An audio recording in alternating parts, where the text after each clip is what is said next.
ปัจจปริวานิภิกขุสังฆัสสะโอโนทิยามะสาธุโนพันเต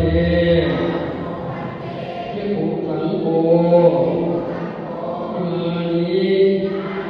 อังสกุลังจิวารานิปฏิคันหาตุ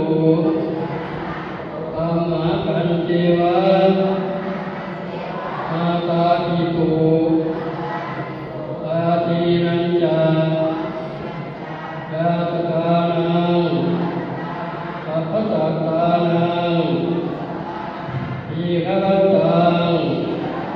อิทายะสุขายะข้าแต่พระสงฆ์ผู้เจริญข้าพเจ้าทั้งหลายขอน้อมถวายผ้าบังสกุลจีวรแด่พระภิกษุสงฆ์ขอพระภิกษุสงฆ์โปรดรับซึ่งผ้าบังสกุลจีวรกับทั้งของบริวารทั้งหลายเหล่านี้ของข้าพเจ้าทั้งหลายเพื่อประโยชน์และความสุขแด่ข้าพเจ้าทั้งหลาย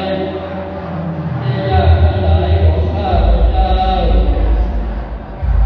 ทั้งที่มีชีวิตอยู่และล่วงลับไปแล้วมีบิดามารดาปู่ย่าตายายผู้ตายตายญาติสนิทมิตรสหายเจ้าก